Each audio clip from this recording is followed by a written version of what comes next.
the 250th anniversary for the nation's military, while simultaneously celebrating the 79th birthday of President Trump. However, everything was overshadowed on yesterday by the No Kings protests that took place across the country on Saturday, and law enforcement were searching for a man suspected of shooting Minnesota state legislators. Tyrone Bowman, live.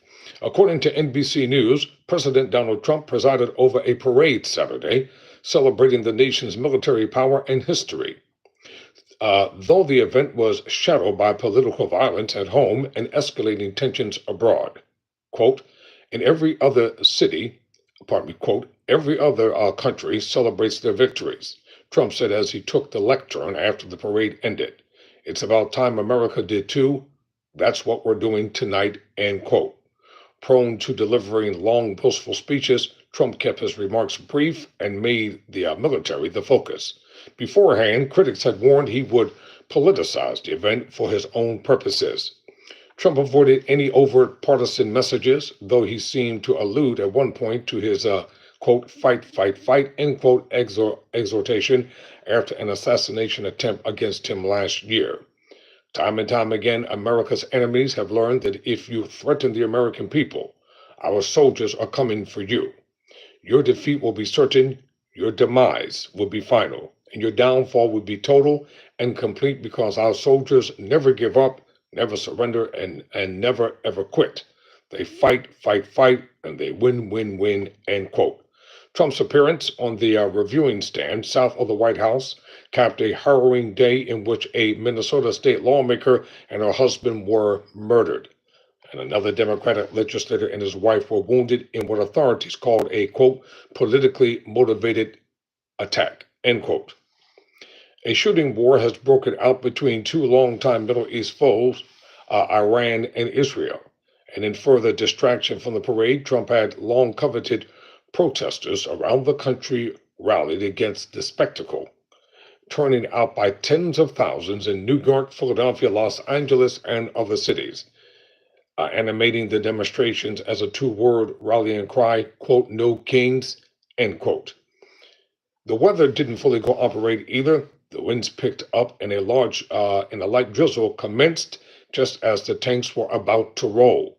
The parade was supposed to begin at 6:30 p.m. ET, but it was moved up half an hour. In deference to the weather, a Secret Service official said, Army tanks, their threads squeaking against the pavement, trundled along Constitution Avenue under a intermittent drizzle. Hundreds of people were stuck in line, even as the parade was coming to a close 2 hours later. Some of the planned flyovers had to be canceled. Still, the crowd gathered on the National Mall, looking up appreciatively as helicopters flew overhead in formation. The parade came on the 250th anniversary of the Army, and as it happens, Trump's 79th birthday. Happy birthday, happy belated birthday to the Commander-in-Chief and the President of the United States. The timing sparked criticism that the parade was intended as a much celebration of one man, as it was the Army. The military estimated the cost between $25 million to $40 million. The crowd broke out into a chorus of happy birthday after Trump's remarks Saturday night. The whole idea, doing it on Trump's birthday, we don't do this in America, said Representative Adam Smith, a Democrat from Washington, a member of the Armed Services Committee. We don't celebrate individual leaders, we celebrate the Constitution, and we celebrate the country. Now, what was wrong with celebrating the president's birthday yesterday? Nothing. Sometimes the Democrats, they're way off base. There was nothing wrong with President Trump celebrating his birthday on the same day that the military was celebrating. No harm, no foul. Trump had long pinned for a military parade, having been impressed with the Bastille Day celebration he saw in Paris in 2017, the first year of his last term, a former White House official said. His staff put off the idea, citing the cost and the rarity of such spectacles. The last time the nation showed off its military headwear in such fashion came in 1991 at the end of the First Gulf War. Trump watched approvingly from a viewing stand, flanked by First Lady Melania Trump and Defense Secretary Pete Hegseth. All were cheered by the crowd. The commander-in-chief saluted the flag during the national anthem and the troops as they marched by. If Trump hoped the parade would be a unifying moment for the country, the run-up to the event underscored America's divisions. The week began with Trump deploying California National Guard troops to counter protests of immigration raids in the Los Angeles area. It ended with the shootings in Minnesota. An FBI manhunt was underway for the suspect after the attacks on the two Democratic state lawmakers and their spouses. State Representative Melissa Hortman and her husband Mark were killed. Vice President J.D. Vance called Minnesota Governor Tim Walz his opponent in last year's vice presidential debate to express condolences. A source familiar with the call told NBC News, but Walz didn't hear from Trump, a close source to Walz said. The crowd built slowly on the mall in the humid after hours, with rain threatening throughout. People strolled among the monuments, some wearing shirts displaying the American flag, others sporting Trump's signature, Make America Great Again. Massive video screens were erected to give the crowd a better view. Security was especially tight in the combustible political environment. Sharpshooters took positions atop buildings along the parade route, and people entering the mall were screened for weapons.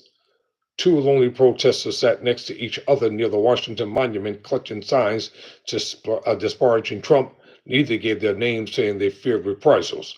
A man wearing a Dump Trump hat, who identified himself only as Mike, said in the interview, "This is a completely inappropriate use of our military. This is a $50 million boondoggle for his birthday. It's a complete waste of everybody's time and money, and it's all to feed his ego." Quote, close quote. I'm going to leave it right there. Let me go to the comment section real quick before I end this segment. Let's say overshadowed is a bit of an understatement. Okay. Bro, like 11 people died yesterday. Okay. Who were they and where did the deaths occur? If you're still in the comment section. Sorry about the deaths of the 11 people who died on yesterday. So there's a lot going on in the nation. There's a lot going on in the world. I'll get around to covering in Washington. Okay, well, I'll do some fact checking and some research, and I'll find out. Thanks for the comment. I appreciate it. All right, y'all, got to get ready for the next video. Never surrender, never quit. Thanks for watching.